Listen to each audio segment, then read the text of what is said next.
بسم اللہ الرحمن الرحیم اللہم صلی علی محمد وعلی آل محمد کما صلیت علی ابراہیم وعلی آل ابراہیم انک حمید مجید اللہم بارک علی محمد وعلی آل محمد کما بارکت علی ابراہیم وعلی آل ابراہیم انک حمید مجید رب یسر ولا تعسر وتمم بالخیر رب ارحمہما کما ربیانی صغیرا۔ عبدالرؤف جاوید یوٹیوب چینل کی وسادت سے تمام سننے اور دیکھنے والوں کو میری طرف سے السلام علیکم۔ ڈیئر اسٹوڈنٹس، میں نے آپ سے پرومس کیا تھا کہ جو بھی ہمارے سیشن کے اندر اسٹوڈنٹس ہوتے ہیں جن کو ہم ساتھ لے کے چلتے ہیں، جن کے ساتھ ہم اپنے لمحات شیئر کرتے ہیں اسٹڈی کے حوالے سے، جو تیاری کر رہے ہوتے ہیں، اگر خدا کے فضل و کرم سے آقا دو جہاں حضرت محمد رسول اللہ صلی اللہ علیہ وآلہ وسلم کے نگاہ کرم سے ان کی کسی بھی حوالے سے اگر کوئی اچیومنٹ آتی ہے تو اپریسیشن اس کا سب سے پہلا میں سمجھتا ہوں کہ اس کا حق ہوتا ہے اس اسٹوڈنٹ کا۔ تو اسی تناظر میں اسی چیز کو سامنے رکھتے ہوئے پرسوں 3 دن پہلے ایکسائز اینڈ ٹیکسیشن انسپیکٹر کی جو سیٹس ایڈورٹائز کی گئی تھی پبلک سروس کمیشن کے تھرو، ہم نے اس کا سیشن چلایا۔ اس میں میرے ہی اس علاقے سے، میری ہی ڈویژن سے ایک اسٹوڈنٹ جس کا نام اسامہ جلیل ہے، آپ کے آنکھوں کے سامنے میرے ساتھ تشریف رکھتا ہے اسامہ جلیل۔ تو یہ ماشاءاللہ وہ اسٹوڈنٹ ہے کہ جس نے سیشن جوائن کیا اور رحیم یار خان سے اس کا تعلق ہے، تو اللہ نے اس کو ماشاءاللہ ایک اور موقع دیا کہ ابھی ایک قدم اور منزل پڑی ہے کہ آپ ایک تازہ دم ہو کے دوبارہ آئیں۔ آپ انشاءاللہ انٹرویو کے لیے سلیکٹ ہو چکے ہیں، انٹرویو کے لیے اپنے آپ کو تازہ دم کریں۔ تو جب مجھے پتا چلا، میری ٹیم نے بتایا کہ سر ہمارے اسٹوڈنٹ میں سے رحیم یار خان سے بھی ایک اسٹوڈنٹ ہے جو آپ کے پاس آنا بھی چاہتا ہے اور آ بھی سکتا ہے، وہ اس کی یعنی ایکسیس اتنی آسان ہے۔ تو میں نے فون کیا، میں نے اس کو مبارکباد خود دی، جیسے میرے پاس نمبر ہے اسامہ جلیل کا۔ کل میری اسامہ سے بات ہوئی تو میں نے کہا بیٹا آپ میرے پاس آئیں، میں آپ کے ساتھ ایک انٹرویو کی تیاری کی حوالے سے اور دوسرا ریٹن کی تیاری میں آپ نے کن کن چیزوں کو سامنے رکھا، انٹرویو میں انشاءاللہ کن کن چیزوں کو سامنے رکھیں گے، تو جس طرح اللہ نے آپ کو تحریری امتحان میں کامیابی دی ہے تو اللہ انشاءاللہ فائنل انٹرویو میں بھی آپ کو کامیابی دے گا۔ تو اس حوالے سے اسامہ اس وعدے کو نبھاتے ہوئے رحیم یار خان سے آیا اپنے دوست کے ساتھ۔ تو میں نے مناسب سمجھا کہ ایک پراپر ڈیٹیل کے ساتھ جو اس کے مائنڈ میں کویسچن پاپ اپ ہو رہے ہیں وہ آپ کے ساتھ بھی شیئر کیے جائیں، میری کیا آبزرویشن ہے اس حوالے سے، میری کیا انڈرسٹینڈنگ ڈیولپ ہوئی جو پچھلے 10-12 سالوں میں جب سے میں P P S C, F P S C یا دوسرے کمپیٹیو ایگزامس کے حوالے سے پڑھتا رہا ہوں یا پڑھاتا رہا ہوں۔ تو ان ساری باتوں کو بجائے کہ یہ میرے اور اسامہ اور اس کے دوست کے درمیان رہتی، تو میں نے سوچا کہ یہ صدقہ جاریہ سمجھتے ہوئے جو بھی اس سے فائدہ حاصل کرنا چاہے اس کے لیے یہ ویڈیو عام کی جائے۔ تو اسی تناظر کے ساتھ، اسی مائنڈ سیٹ کے ساتھ کہ اللہ اس میں اخلاص پیدا کرے، اللہ ہمارے لیے یہ صدقہ جاریہ بنائے، تو آپ کے ساتھ یہ ساری ہم باتیں شیئر کرتے ہیں۔ تو میں یہ ساری کہانی کا آغاز اسامہ جلیل سے ہی شروع کرتا ہوں۔ اسامہ سب سے پہلے آپ کو بیٹا بہت بہت مبارک ہو کہ اللہ نے یہ کرم کیا اور اللہ نے آپ کو یہ موقع دیا کہ آپ ان گنے چنے لوگوں میں آ گئے کہ جن کے ہاں ایک پھر امید پیدا ہوئی کہ ہاں یار میں یہ کر سکتا ہوں تو میں اگلا سٹیپ بھی اویل کر سکتا ہوں۔ آپ کو بہت مبارک، آپ کے پیرنٹس کو بہت مبارک، ان کی بڑی سیکریفائس ہے اور انہوں نے اسپیئر کیا آپ کو کہ آپ تیاری کریں، آپ پڑھائی کریں، اور آپ کی بھی یہ آپ کا بڑا پن ہے، آپ لکی ہیں کہ آپ نے ان کو مایوس نہیں ہونے دیا، آپ ان کے ساتھ مخلص رہے، آپ اپنے آپ کے ساتھ بھی مخلص ٹھہرے ماشاءاللہ۔ تو آپ مجھے بتائیں کہ آپ کی اس سے پہلے کہ ہم انٹرویو کی طرف جائیں، آپ مجھے بتائیں کہ آپ کا تحریری یہ امتحان کا جو تیاری کا سلسلہ تھا یہ کیسا رہا اور آپ نے کن کن ایریاز کو کیسے کیسے ٹچ کیا، تو آپ سمجھتے ہیں کہ یہ چیزیں اگر باقی اسٹوڈنٹس بھی جو مجھے سن رہے ہیں یا ہمیں دیکھ رہے ہیں تو وہ بھی اس طرح کر لیں تو بڑے سے بڑا امتحان بھی وہ کامیابی کے ساتھ میں کر سکتے ہیں۔ جی بہت شکریہ سر موقع دینے کے لیے اور آپ کی دعاؤں کے لیے اور ویل وشز کے لیے۔ سب سے پہلے تو والدین کا شکریہ ادا کہ انہوں نے ہر مشکل وقت میں سپورٹ کیے رکھا، اور دوستوں کا، اور سب سے امپورٹنٹ چیز میرے لیے میری لائف میں مینٹورز ہیں۔ جو میں کوشش کرتا ہوں کہ اپنی لائف میں مینٹین بھی رکھوں اور بڑھاتا بھی ہوں. جس طرح آپ ہیں اور کچھ اور لوگ ہیں, تو لائف میں یہ جو مینٹورنگ ہے یہ بہت اہم کردار ادا کرتی ہے کسی بھی اسٹوڈنٹ کی, ایسپیرنٹ کی, کسی بھی شخص کی گرومنگ میں, اچیومنٹس. آپ نے جو سوال پوچھا کہ کس طریقے سے میں نے تیاری کو سٹارٹ کیا اور آگے بڑھایا اور کس طرح تحریری امتحان میں کامیابی حاصل کی, تو سر اس کی سب سے امپورٹنٹ چیز تو یہ ہے کہ آپ کی ایک ولنگنس ہونی چاہیے, ایک کمٹمنٹ ہونی چاہیے, آپ کی ڈیڈیکیشن ہونی چاہیے ٹورڈز یور کاز نوبل ہونا چاہیے. پھر اس کے لیے آپ نے جو ایفرٹس پٹ کرنی ہے, آپ نے ساری انرجی لگا دینی ہے.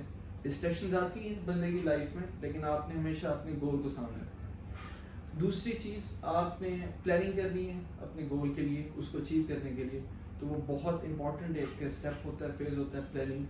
تو جب میری گریجویشن کیونکہ فروری میں 2024 میں کمپلیٹ ہوئی اسلامی یونیورسٹی بہاولپور سے لاء کی, تو اس کے بعد میں نے سب سے جو پہلا اسٹیپ لیا کہ میں کیونکہ کمپیٹیٹیو ایگزامس کی طرف جانا چاہتا تھا, تو میرے لیے بڑی اچھی اپرچونیٹیز اس ٹائم پیدا ہو رہی تھی جب میں دیکھ رہا تھا کہ پنجاب پبلک سروس کمیشن جو ہے ون پیپر کی بہت اچھی سیٹس اناؤنس کر رہا ہے نا.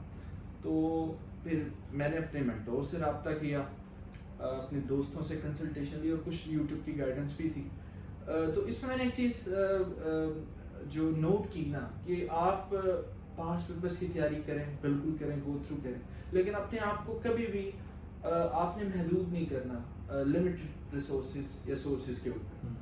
آپ پاس پیپرس کو لے کے بھی چلیں اچھے طریقے سے, لیکن آپ نے یہ دیکھنا ہے کہ ایز اے سبجیکٹ, کیونکہ 10 سبجیکٹ ہوتے ہیں ون پیپر میں, تو اس کو ہر سبجیکٹ کو ایز اے انڈیویجولی لے کے چلنا ہے.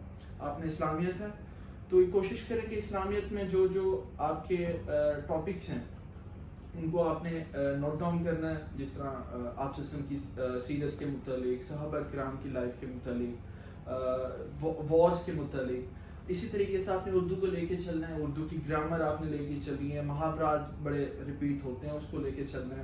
آپ نے مصنف اور ان کی کتابوں کو لے کے چلنا ہے. تو آپ نے ایز سبجیکٹ کو لے کے چلنا ہے, کبھی بھی اپنے آپ کو محدود نہیں رکھنا کہ میں پاس پیپرس کو کرم کر کے اچھے مارکس لے سکتا ہوں. آپ نے سبجیکٹ کو لے کے چلنا ہے اور شوق کے ساتھ لے کے چلنا ہے, کیونکہ اس میں general knowledge, history, political science, کہیں نہ کہیں سے بھی اس کا ایک اسپیسیفک پیٹرن تو موجود نہیں ہے. تو آپ نے سبجیکٹ کو لے کے چلنا ہے, اور اس کے لیے آپ کو کچھ ایسا 3 سے 5 منتھس الاٹ کرنے پڑیں گے اپنی زندگی کے, جہاں آپ کی ڈسٹریکشنس محدود سے محدود کرو, اور اس میں آپ ہوں اور آپ کی تنہائی ہو اور آپ کے شوق ہوں اور آپ کی محنت ہو. یعنی اگر میں آپ کی اس بات کو سم اپ کروں تو آپ یہ کہنا چاہ رہے ہیں کہ آپ پاس پیپر پہ ہولی سولی ریلائی نہ کریں.